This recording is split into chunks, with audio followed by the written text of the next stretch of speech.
अस्सलामुअलैकुम। Tele school के इस एजुकेशन प्रोग्राम में खुशामदीद। ये प्रोग्राम टीवी पर हुकूमत पाकिस्तान और सबक फाउंडेशन की शिराकत से पेश किया जा रहा है। इसके लेसन्स पाकिस्तान के तमाम तालीमी बोर्ड बशमूल कैम्ब्रिज के सिलेबस के मुताबिक तैयार किए गए हैं, जिसमें एजुकेशन कंटेंट सबक फाउंडेशन प्रोवाइड कर रही है। सबक फाउंडेशन की वेबसाइट sabak.pk पर केजी से 12वीं जमात तक वीडियोस और प्रैक्टिस टेस्ट बिल्कुल मुफ्त दस्तयाब हैं। कंप्यूटर साइंस के इस लेसन में हम डेटा टाइप्स इन सी पढ़ेंगे और ये टॉपिक फेडरल केपीके बलूचिस्तान की क्लास 10th के चैप्टर नंबर 2 प्रोग्रामिंग इन सी में आता है। इस टॉपिक पे वीडियोस देखने के बाद स्टूडेंट डिफरेंट किस्म की डेटा टाइप्स के बारे में सीख पाएंगे, जैसे कि integer, floating point, double precision, double character और यूज ऑफ टाइप कास्टिंग भी इस वीडियो में समझेंगे।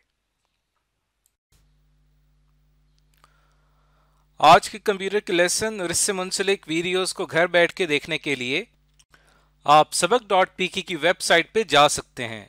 यहाँ पर तमाम बोर्ड्स की 9वीं से 12वीं जमात तक कंप्यूटर साइंस के सारे टॉपिक्स पर वीडियोस और प्रैक्टिस टेस्ट बिल्कुल मुफ्त मौजूद हैं। इनके ज़रिए आप अपने कॉन्सेप्ट्स को पुख्ता करके इम्तहानात में शानदार नंबर हासिल कर सकते हैं।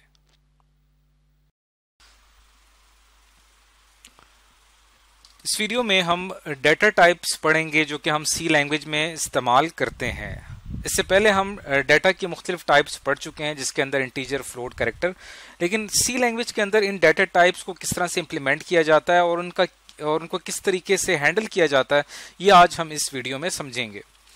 तो सबसे पहले हम यहाँ पे डिफाइन कर देते हैं कि 3 डेटा टाइप्स जो हैं वो बड़ी इंपॉर्टेंट हैं सी लैंग्वेज में। एक जिसे हम इंटीजर डेटा टाइप कहते हैं और इसको जब हम अपने प्रोग्राम में डिक्लेयर करते हैं तो उसके लिए हम यहाँ पे लिखते हैं इंट। और इसी तरह जब फ्लोट एक डेटा टाइप है जो कि एक डेसिमल वैल्यू को रिप्रेजेंट करता है, जैसे कि 2.3, 2.5, उस डेटा टाइप को जब हम अपने प्रोग्राम में शामिल करते हैं तो उसके लिए यहाँ पे हमें कीवर्ड लिखना पड़ता है जिसको हम फ्लोट कहते हैं। और इसी तरह हमारे पास जो थर्ड डेटा टाइप है जिसको हम कैरेक्टर डेटा टाइप कहते हैं, इसको भी हम अपने प्रोग्राम में जब शामिल करते हैं तो यहाँ पे हम लिखते हैं CHAR कैरेक्टर। तो ये कुछ कीवर्ड्स हैं जो कि इन डेटा टाइप्स के लिए इस्तेमाल होते हैं। अब इंटीजर के बारे में आपको पता है कि ये वो वैल्यूज होती हैं जो कि कंप्लीट नंबर्स होते हैं, जैसे कि 1, 2, 3 या -1, -2, -3। इनके अंदर पॉइंट या डेसिमल वैल्यूज नहीं आती। तो इस तरह की जो नंबर्स हैं उनको इंटीजर नंबर्स कहा जाता है। लेकिन जो फ्लोट वैल्यूज हैं जिनको हम रियल वैल्यूज भी कहते हैं, ये वो नंबर्स जिनमें डेसिमल वैल्यू आती है, जैसे 2.3, 5.2। और कैरेक्टर दरअसल हमारे पास वो वैल्यूज हैं जैसे कि अल्फाबेट्स होते हैं, स्मॉल a, स्मॉल b या कैपिटल A, कैपिटल B, या कोई स्पेशल कैरेक्टर होता है हमारे पास प्लस, माइनस, ये हमारे पास कैरेक्टर्स कहलाते हैं। अभी 3 डेटा टाइप जो हैं वो सी लैंग्वेज में इस्तेमाल होती हैं। इसके अलावा भी होती हैं, वो हम आगे चल के पढ़ेंगे। लेकिन डेटा टाइप्स इन सी अच्छी तरह समझने के लिए हमें पहले मेमोरी स्ट्रक्चर को अच्छे तरीके से स्टडी करना पड़ेगा कि हमारी जो कंप्यूटर में मेमोरी, जिसको हम रैम, रैंडम एक्सेस मेमोरी कहते हैं, उसका स्ट्रक्चर क्या है। मेमोरी जो होती है या रैम जो होती है, उसके अंदर जो होता है वो सबसे इंपॉर्टेंट चीज जो होती है वो उसका मेमोरी सेल होता है। मेमोरी सेल जो होता है वो मेमोरी के अंदर एक ऐसी जगह होती है जहां पे एक बिट स्टोर होती है। वो बिट जो होती है वो 0 भी हो सकती है या वो बिट जो है 1 भी हो सकती है। अब यहाँ पे मैंने 2 मेमोरी सेल्स बनाए हैं। पहले मेमोरी सेल जो है इसकी वैल्यू 0 है, अगला जो मेमोरी सेल है इसकी वैल्यू 1 है। इसको बिट कहा जाता है। तो इसी तरह से अगर 8 बिट्स आपस में मिल जाती हैं, 8 बिट्स अगर आपस में इकट्ठी हो जाएं, तो वो 8 बिट्स आपस में मिलके क्या बनाती हैं, एक बाइट बनाती हैं। और जैसे अब यहाँ पे मैंने 4 बिट्स यहाँ पे इकट्ठी कर ली हैं, तो ये 4 बिट्स जो हैं ये हाफ बाइट के बराबर हैं। और अगर मैं यहाँ से 4 बिट्स और ऐड कर दूंगा तो ये 1 बाइट के बराबर होगा। तो ये इक्वेशन आपने याद रखनी है कि 1 बाइट जो होता है, 1 बाइट बराबर होता है 8 बिट्स के। यानी 8 बिट्स, 8 मेमोरी सेल्स जो हैं वो इस तरह से इकट्ठे हों तो मिलके एक बाइट बनाते हैं। तो ये चीज जिक्र करना हमारे लिए इसलिए जरूरी है ताकि हम इन डेटा टाइप्स को अच्छे तरीके से समझ सकें। अब जब कभी भी आप अपने प्रोग्राम में इंट लिखते हैं और अपने वेरिएबल को कोई नाम देते हैं, मिसाल के तौर पे x का, तो इंट लिखने से क्या होता है कि आपके जो मेमोरी स्ट्रक्चर है यहाँ पे टोटल हमारे पास 2 बाइट्स की जगह रिजर्व हो जाती है। यानी 2 बाइट्स जो है वो इंटीजर के लिए रिजर्व्ड हो जाती है हमारे मेमोरी के अंदर।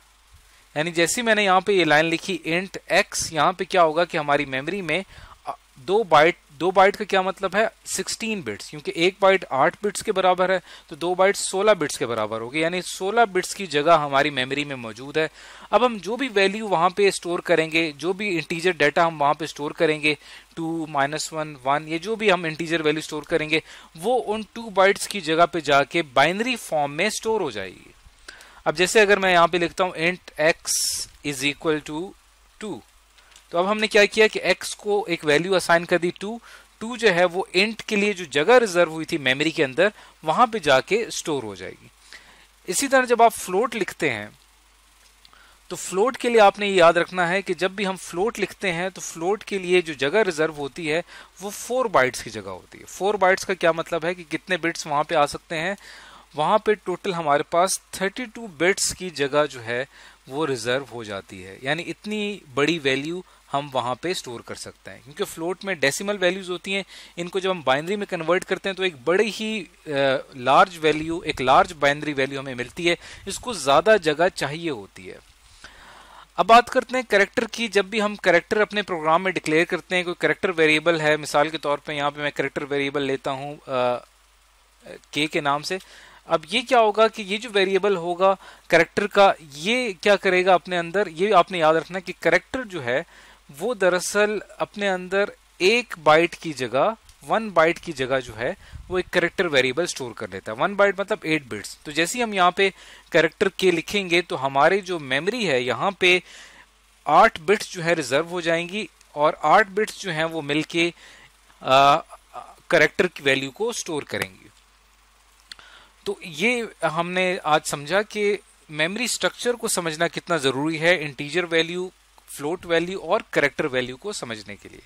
अब यहाँ पे हमारे पास एक केस ऐसा आता है जिसमें क्या होता है कि हमारी जो वैल्यूज हैं वो इंटीजर, फ्लोट और कैरेक्टर की जो वैल्यूज हैं, ये जो जगह इन्होंने रखी होती है, जो जगह होती है हमारे पास, वो कम पड़ जाती है। यानी हमारे पास बाज़ औक़ात इतनी लार्ज वैल्यू आती है कि वहाँ पे इंटीजर डाटा, इंटीजर वेरिएबल या फ्लोट वेरिएबल या कैरेक्टर वेरिएबल उसको अपने अंदर होल्ड नहीं कर सकता। मिसाल के तौर पे अगर हमारे पास कोई वैल्यू आती है जिसको जब हम बाइनरी में कन्वर्ट करते हैं तो 32 बिट से ज़्यादा जगह घेरती है, तो उसके लिए हमें क्या करना पड़ता है, उसके लिए हमें 2 और वेरिएबल्स हैं जिनका भी मैं यहाँ पे जिक्र करूंगा। हमें यहाँ पे एक वेरिएबल की जरूरत पड़ती है जिसको डबल कहा जाता है, और इस तरह एक और वेरिएबल है हमारे पास जिसको लॉन्ग वेरिएबल कहा जाता है। ये हमारे पास डेटा टाइप है, डबल भी एक डेटा टाइप है और लॉन्ग भी एक डेटा टाइप है। डबल डेटा टाइप जो है इसको अगर हम गूगल पे सर्च करें तो आप देखें यहाँ पे लिखा हुआ है कि double data type is a double precision 64 bit. यानी जो इससे पहले वाली डेटा टाइप थी फ्लोट, वो 32 बिट तक डाटा हमारे लिए स्टोर कर सकती थी, लेकिन जब हमारे पास डाटा बहुत ही बड़ा हो जाता है तब हम डबल डाटा टाइप का इस्तेमाल करते हैं जिसका साइज होता है 64 बिट। और ये जो इस्तेमाल होती है it is not it's ranges of values beyond the scope of discussion. यानी इसकी जो वैल्यूज, इसकी जो रेंज है वो काफ़ी बड़ी है, इसके अंदर जो वैल्यूज आती हैं वो काफ़ी, उनका साइज काफ़ी ज़्यादा होता है। और ये आमतौर पे जो होता है ये जावा लैंग्वेज में इसका इस्तेमाल काफ़ी ज़्यादा किया जाता है। तो इसी तरह अगर हम यहाँ पे लॉन्ग डाटा टाइप के बारे में अगर पढ़ते हैं तो लॉन्ग डाटा टाइप जो है वो क्या है कि वो 16 बिट जो होता है हमारे पास साइन टू कॉम्प्लीमेंट इंटीजर। यानी ये हमने जो डाटा रिप्रेजेंटेशन का जो चैप्टर होगा वहाँ पे हमने ये चीज़ पढ़ी थी कि एक इंटीजर वैल्यू जो होती है उसका हम 2's कॉम्प्लीमेंट निकालते हैं और उसके ऊपर जो हम प्लस या माइनस का साइन लगाते हैं उसके लिए उसको साइंड कहा जाता है। यानी अगर किसी इंटीजर वैल्यू के आगे प्लस लिखा हुआ है या माइनस लिखा हुआ है तो वो साइंड इंटीजर कहलाता है।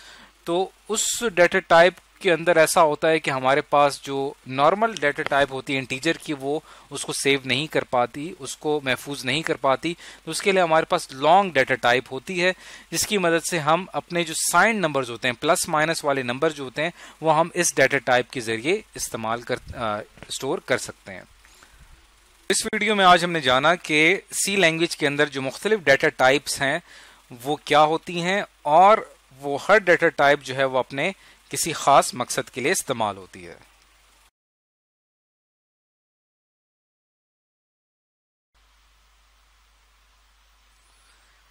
इस वीडियो में हम पढ़ेंगे कि सी लैंग्वेज में जो हम टाइप कास्टिंग यूज करते हैं वो दरअसल क्या होती है। टाइप कास्टिंग दरअसल हमारे पास एक तरीक़ेकार है जिसकी मदद से हम क्या करते हैं कि एक वेरिएबल को कन्वर्ट करते हैं एक डाटा टाइप से दूसरे डाटा टाइप में।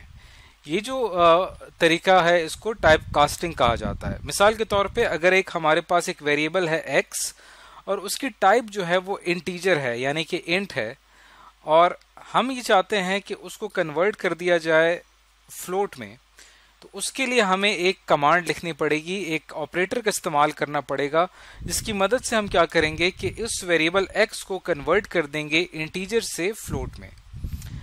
अब हम इस चीज को एक एग्जांपल के तौर पे समझते हैं। एग्जांपल ये है कि लेट सपोज हमने ये दो नंबर्स डिवाइड करने हैं। 7 और 5 को अगर हम डिवाइड करते हैं आपस में तो हमारा क्या रिजल्ट आता है। 7 को अगर हम 5 से डिवाइड करते हैं तो रिजल्ट हमारा आता है 5 1 ज़ा 5 और नीचे रिमाइंडर में 2 रह जाएगा। उसके बाद हम पॉइंट लगाएंगे तो यहाँ पे 0 आ जाएगा। 5 4 ज़ा 20। तो हमारा जो फाइनल रिजल्ट इसके अंदर आया है वो आया है 1.4। अब अगर हम इसी ऑपरेशन को कंप्यूटर प्रोग्राम की मदद से करने की कोशिश करते हैं तो हमारे पास एक वेरिएबल चाहिए होगा x, इसकी टाइप इंटीजर है, और दूसरा वेरिएबल चाहिए होगा y जिसकी टाइप जो है वो भी इंटीजर है। तीसरा वेरिएबल हम यहाँ पे ले रहे हैं फ्लोट, क्योंकि हमारा जो आंसर आना है वो दरअसल पॉइंट या डेसिमल में आना है। अब जब हम x को और y को आपस में जब डिवाइड करते हैं तो जो भी वैल्यू डिवाइड करने से आएगी 1.4 आनी चाहिए, वो z में स्टोर हो जाएगी और फिर हम z में मौजूद वैल्यू को प्रिंट करवा देंगे। तो अब हम अगर इसको रन करते हैं तो देखते हैं हमारा क्या रिजल्ट आता है। तो अब आप यहाँ पे देखें कि हमारा यहाँ पे रिजल्ट आ रहा है 1.0, यानी हमारा जो एग्जैक्ट आंसर है, जो हमारा एक्यूरेट रिजल्ट है वो आना चाहिए था 1.4, लेकिन हमारा आंसर यहाँ पे 1.0 आ रहा है। तो अब हमें यहाँ पे क्या करना पड़ेगा, हमें यहाँ पे टाइप कास्टिंग करनी पड़ेगी। वो किस लिए, क्योंकि हमें x की वैल्यू और y की वैल्यूज जो है, क्योंकि हम इन दोनों वैल्यूज के दरमियान ऑपरेशन कर रहे हैं, ये दोनों वैल्यूज इंटीजर हैं, हमें इन्हें फ्लोट में कन्वर्ट करना पड़ेगा। तो फ्लोट में कन्वर्ट करने के लिए हम यहाँ पे लिखेंगे x, चूंकि एक इंटीजर है, इसको फ्लोट में कन्वर्ट करने के लिए हम लिखेंगे ब्रैकेट्स और इसके अंदर हम लिख देंगे फ्लोट। और इसी तरह y को, जो कि एक इंटीजर वैल्यू है, इसको भी फ्लोट में कन्वर्ट करने के लिए हम यहाँ पे लिखेंगे ब्रैकेट्स और ये फ्लोट। अब क्या होगा कि x की वैल्यू और y की वैल्यूज जो हैं वो अब फ्लोट में कन्वर्ट हो चुकी हैं। अब ये फ्लोट वैल्यूज हैं, इंटीजर वैल्यूज बाकी नहीं रही। अब जब इनके अंदर डिवाइड का प्रोसेस होगा तो z के अंदर 1.4 ही स्टोर होगा। अब अगर हम इसको कंपाइल एंड रन करते हैं तो आप देखें कि हमारा जो रिजल्ट आया है वो आया है 1.4। तो इसके अंदर आपने देखा कि टाइप कास्टिंग से हमारे जो ओवरऑल प्रोग्राम की एक्यूरेसी है वो कितनी ज़्यादा बढ़ जाती है, हमें एक्यूरेट रिजल्ट्स हासिल होते हैं टाइप कास्टिंग के ज़रिए। तो टाइप कास्टिंग का बस आपने तरीका समझना है कि आपने अगर एक वेरिएबल इंटीजर है उसको अगर आपने फ्लोट में कन्वर्ट करना है तो उस x वेरिएबल के आगे आपको फ्लोट लिखना पड़ेगा। इसी तरह कुछ और मैं आपको यहाँ पे एग्जांपल देता हूँ। जैसे फ्लोट एक वेरिएबल है z, अगर मैं इसको कैरेक्टर में कन्वर्ट करना चाहता हूँ तो कैरेक्टर में कन्वर्ट करने के लिए मुझे क्या करना पड़ेगा, इसको यहाँ मुझे लिखना पड़ेगा फ्लोट। अब हम यहाँ पे एक कैरेक्टर वेरिएबल अगर लेते हैं, कैरेक्टर मिसाल के तौर पे p के नाम से मैं एक वेरिएबल ले लेता हूँ कैरेक्टर p। अब हमारे पास जो फ्लोट वेरिएबल है z, इसको मैं कैरेक्टर में कन्वर्ट करना चाहता हूँ। तो यहाँ पे मैं लिखूंगा p is equal to brackets character z। अब हमारे पास जो ये z वेरिएबल था जो कि एक फ्लोट वेरिएबल है, उसको अब हम कन्वर्ट कर चुके हैं कैरेक्टर में, और जो भी वैल्यू थी z की उसको हम स्टोर करवा चुके हैं p में। तो अब अगर हम इसको प्रिंट करते हैं, हमने यहाँ पे प्रिंट स्टेटमेंट लिखी है जहाँ पे हमने %c चूंकि एक कैरेक्टर वेरिएबल p की वैल्यू को हम प्रिंट करवा रहे हैं, उसके लिए फॉर्मेट स्पेसिफायर हमने %c इस्तेमाल किया, कॉमा p। और यहाँ पे क्या हो रहा है, दरअसल यहाँ पे जो कि z एक फ्लोटिंग वेरिएबल था, एक फ्लोट वेरिएबल था, वो अब कैरेक्टर में कन्वर्ट हो चुका है और उसकी जो भी वैल्यू है वो अब p में स्टोर हो चुकी है। अब अगर हम इसको कंपाइल एंड रन करते हैं तो आप देखिए कि हमारा क्या रिजल्ट आता है। हमारा रिजल्ट यहाँ पे आ रहा है 1.4। 1.4 जो है ये इस प्रिंट की स्टेटमेंट की वजह से आ रहा है और उसके साथ आपको छोटा सा कैरेक्टर वैल्यू प्रिंट होती हुई नजर आ रही है, जो कि जीरो नहीं है बल्कि कोई सिंबल है या कोई खास कोई निशान है। ये खास तौर पे इस p की वैल्यू प्रिंट हो रही है। अब अगर हम इसको मिसाल के तौर पे न्यू लाइन कर देते हैं ताकि हमें वैल्यूज अलग-अलग मिल जाए, तो अब अगर हम इसको कंपाइल और रन करते हैं तो देखते हैं क्या रिजल्ट आता है। तो जैसे ही हम इसको कंपाइल और रन करते हैं तो देखिए 1.4 जो है ये हमारी प्रीवियस वैल्यू थी और ये जो आपको नीचे कैरेक्टर प्रिंट हुआ नजर आ रहा है ये दरअसल इस p की वैल्यू है। यानी z की जो वैल्यू थी 1.4 वो इस p में स्टोर हुई और p चूंकि एक कैरेक्टर है तो वो सिर्फ कैरेक्टर प्रिंट करता है, वैल्यू प्रिंट नहीं कर सकता। तो यहाँ पे हमने जो p 1.4 जो था वो दरअसल एक किसी कैरेक्टर की आस्की वैल्यू थी और वो कैरेक्टर यहाँ पे प्रिंट हो गया। तो इस वीडियो में आज आपने ये सीखा कि एक वेरिएबल को एक डाटा टाइप से दूसरे डाटा टाइप में किस तरह से कन्वर्ट किया जाता है। एक डाटा टाइप जैसे कि यहाँ पे x थी, इसकी वैल्यू इंटीजर थी, अब ये कन्वर्ट हुआ फ्लोट में। इसी तरह y जो कि एक इंटीजर वैल्यू था ये भी कन्वर्ट हुआ फ्लोट में और उसके बाद हमने जब इसको डिवाइड किया तो हमें एक्यूरेट रिजल्ट हासिल हुआ। इसी तरह z की जो वैल्यू थी 1.4 जो थी उसको हमने कैरेक्टर में कन्वर्ट करके एक कैरेक्टर प्रिंट करवाया। तो इस वीडियो में आज हमने सीखा कि टाइप कास्टिंग किसे कहा जाता है।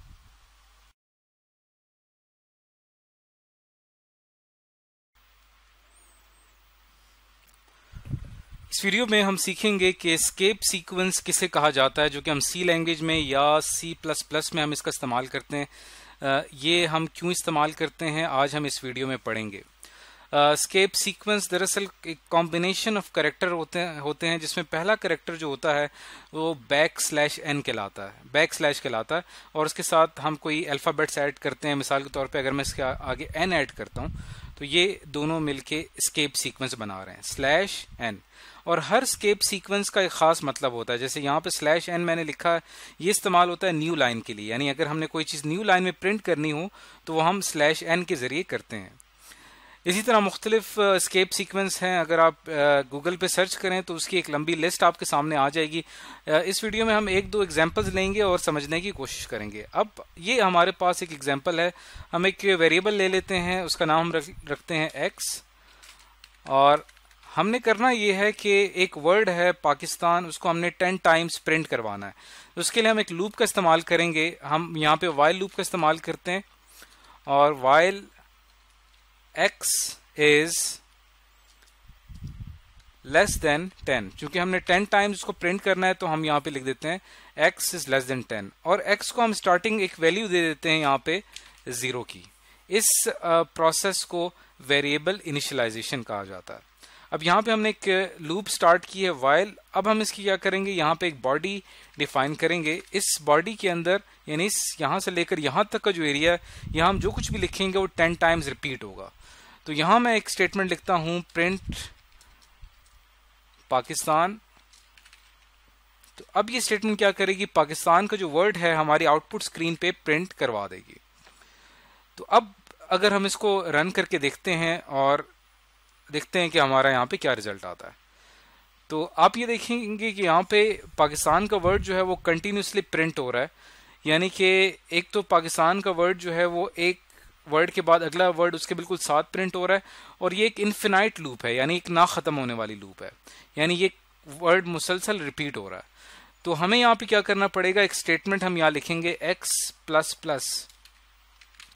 ये क्या करेगी स्टेटमेंट की x की वैल्यू 0 थी, 0 से एक चक्कर में, लूप के एक चक्कर में इसकी एक वैल्यू 0 से 1 हो जाएगी। लूप के फिर अगले चक्कर में लूप इसकी वैल्यू यहाँ से बढ़ती चली जाएगी। एक वक्त आएगा कि x की वैल्यू जो होगी वो 10 से लेस नहीं रहेगी बल्कि 10 के बराबर हो जाएगी या 10 से ज़्यादा हो जाएगी। तो यहाँ पे हमारी कंडीशन ब्रेक कर जाएगी और हमारी लूप ब्रेक होगी और उसके बाद यहाँ पे जो पाकिस्तान का वर्ड प्रिंट होना है ये बंद हो जाएगा। अब अगर मैं इसको कंपाइल और रन करता हूँ तो यहाँ पे आप देखेंगे पाकिस्तान का वर्ड यहाँ पे 10 टाइम्स प्रिंट हुआ है, एग्जैक्ट 10 टाइम्स प्रिंट हुआ है। लेकिन यहाँ पे जो पाकिस्तान एक दफ़ा प्रिंट हुआ है उसके बाद जो अगला वर्ड प्रिंट हुआ है वो बिल्कुल उसके आगे प्रिंट हुआ है। मैं चाहता हूँ कि पाकिस्तान का वर्ड एक न्यू लाइन में प्रिंट हो, तो उसके लिए मुझे क्या करना पड़ेगा, यहाँ पे स्केप सीक्वेंस ऐड करना पड़ेगा। तो यहाँ पे पाकिस्तान के आगे मैं लिखूंगा /n जो कि इस्तेमाल होता है न्यू लाइन को रिप्रेजेंट करने के लिए। तो जैसे हम इसको यहाँ पे रन करते हैं तो आप देखेंगे कि यहाँ पे जो हमारा आउटपुट आया है उसमें पाकिस्तान जो है वो 10 टाइम्स प्रिंट हुआ है, लेकिन हर दफ़ा जब वो प्रिंट हुआ है तो वो एक न्यू लाइन में प्रिंट हुआ है। यानी लूप क्या कर रही है, बारी बारी उस वर्ड को प्रिंट कर रही है, पाकिस्तान के वर्ड को।